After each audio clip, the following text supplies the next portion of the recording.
Assalamualaikum warahmatullahi wabarakatuh. Perkenalkan, nama saya Irfan Aufa Fadila. Nomor NIM 2006051101086 dari kelas C. Saya dari jurusan Teknik Informatika angkatan 2020. Saya akan mempresentasikan jawaban UTS Matematika Diskrit semester 1. Soal pertama, jelaskan alasan kita bisa mempercayai pernyataan jika saya terpilih dan Indonesia maju, maka Indonesia pasti maju. Sebelum kita menjawab alasan kita atau memaparkan alasan kita, lebih baik kita menggunakan logika matematika. Karena dengan logika matematika kita bisa terbantu untuk menentukan jawaban yang akurat dan benar dan bisa tepat dengan tabel kebenaran. Pertama, kita misalkan P adalah saya terpilih, Hi Indonesia maju, dan terbentuklah persamaan jika P dan Hi maka Hi. Dengan tabel kebenaran ini yang paling kanan. Pada tabel menunjukkan P ada T, T, F, F. T adalah mewakili benar, F mewakili salah, dan untuk Hi, TF, TF.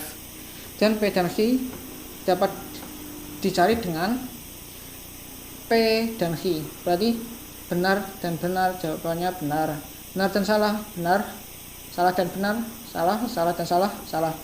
Jadi kita disimpulkan jika operator menggunakan konjungsi dan, berarti benar jika hanya kedua-duanya benar.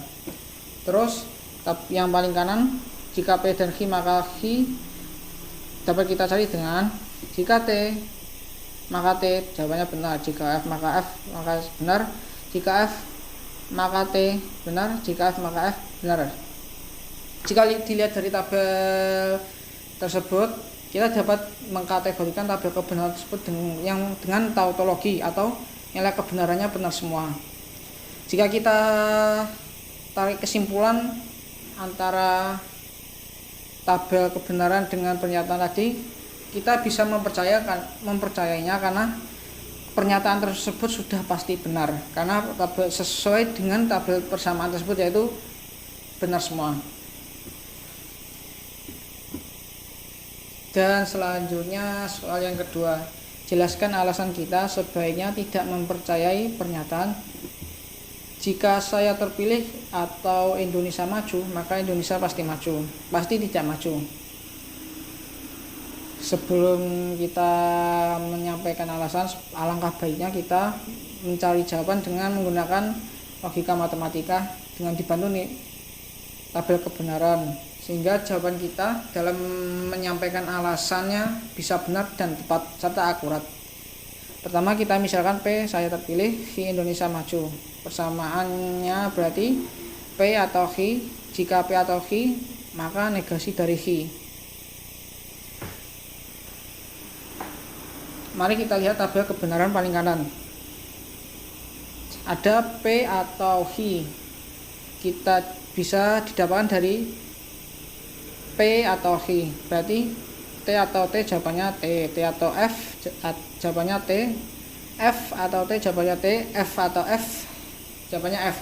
Berarti dapat kita simpulkan operator yang menggunakan atau benar jika ada yang benar walaupun hanya satu, dan salah jika kedua-duanya salah. Negasi H adalah kebalikan dari H, yaitu jika H-nya T maka negasinya F, dan seterusnya.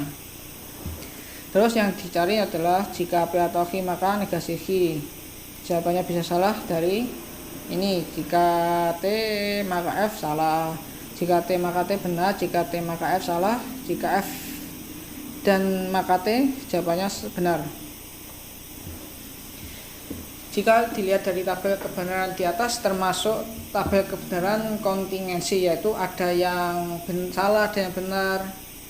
Dan jika kita kaitkan nilai kebenaran tersebut dengan pernyataan tadi, kita dapat menyimpulkan bahwa kita tidak bisa mempercayai pernyataan jika saya terpilih atau Indonesia maju, maka Indonesia pasti tidak maju, karena nilai kebenarannya ada yang salah, ada benar, ada yang salah, ada yang benar, dan bahkan yang benar 50% dan yang salah 50%. Jadi kita tidak bisa mempercayainya karena bisa saja pernyataan tersebut berbohong.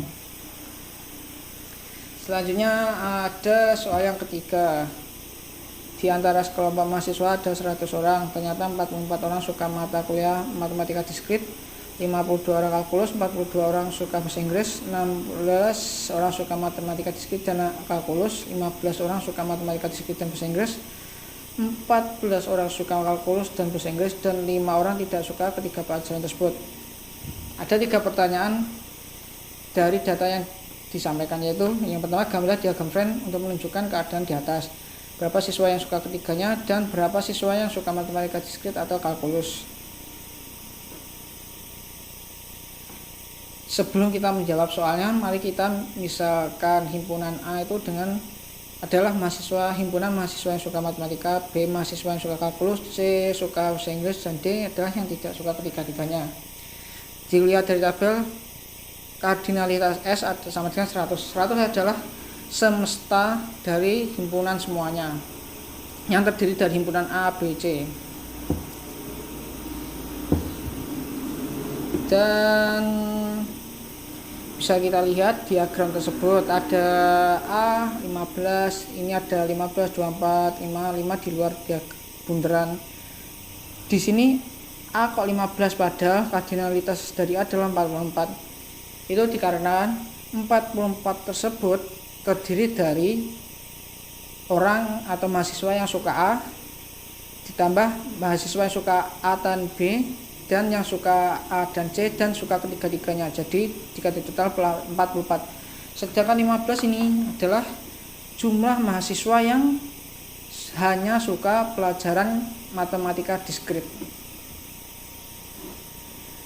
Terus 24 hanya yang suka kalkulus, 15 hanya yang suka bahasa Inggris, dan 13 ini adalah mahasiswa yang suka mat diskrit dan bahasa Inggris, 12 yang suka bahasa Inggris dan kalkulus, 14 yang suka mat diskrit dan kalkulus. Sedangkan 2 ini adalah yang suka ketiga-tiganya.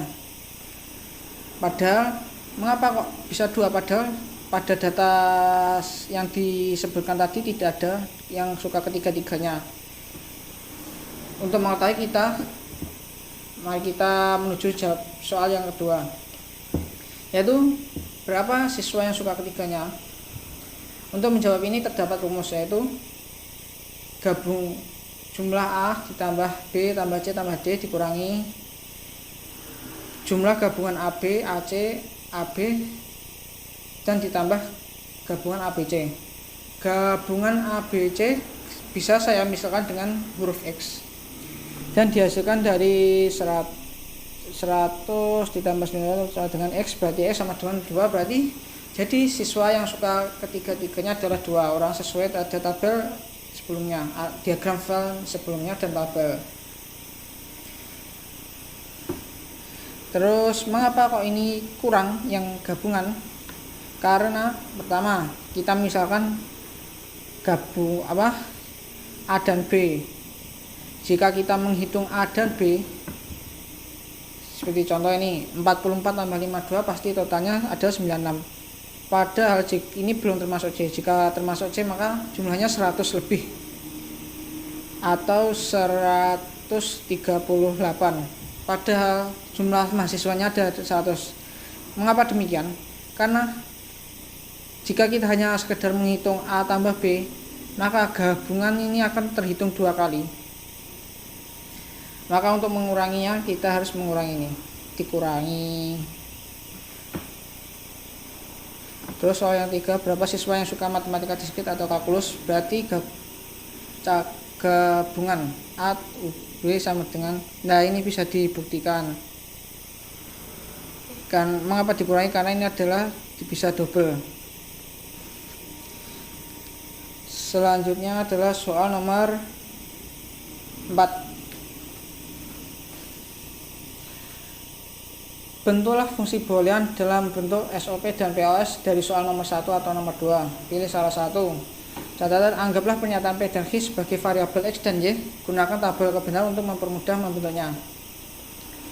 Pada soal nomor 4 ini saya akan memilih soal nomor 4 yang akan saya jadikan saya akan memilih soal nomor 1 yang akan saya jadikan aljabar boolean atau fungsi boolean. Dan pada soal nomor 1 terdapat persamaan jika P dan Q maka Q. Dalam aljabar boolean tidak terdapat pernyataan jika dan jika maka. Di aljabar boolean hanya ada dan atau negasi, yaitu ingkaran atau tidak. Seperti pada ini, P dan Q, jika P dan Q maka Q ekuivalen dengan negasi P atau negasi Q atau Q. Mengapa demikian? Ekuivalen suatu persamaan dapat dikatakan ekuivalen jika nilai kebenarannya sama, seperti pada tabel kedua ini, nilainya sama. Sama kan? Terus kita jadikan tabel agar mempermudah seperti catatan tadi, yaitu menjadikan PQ dengan X dan Y. Dengan hasilnya satu semua, karena satu mewakilkan true, 0 untuk mewakili false. Selanjutnya kita bentuk SOP sesuai soal tadi. Bentuk SOP dapat diambil dari hasilnya satu, yaitu satu semua. Ini maka fx sama dengan xy ditambah xy aksen. Aksen itu mewakili untuk 0. Ini xy aksen dengan berarti x tambah y ini 1.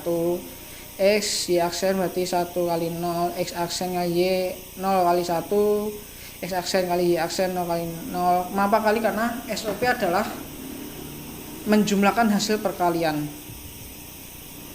Terus dapat ditulis dengan persamaan M1 tambah M2 tambah M3 tambah M4. Dan juga bisa disimpulkan ini. Sedangkan bentuk POS yang diambil adalah hasilnya atau nilainya 0. Tetapi pada tabel kebenaran tersebut tidak ada nilai 0, berarti POS-nya kosong. Selanjutnya, jelaskan pentingnya pemahaman materi dasar matematika diskrit dalam teknik informatika. Lalu ada pertanyaan tambahan. Jelaskan pentingnya pemahaman materi dasar matematika diskrit dalam teknik informatika. Dan pertanyaan bantuan, pada bagian apa materi dasar matematika diskrit berperan?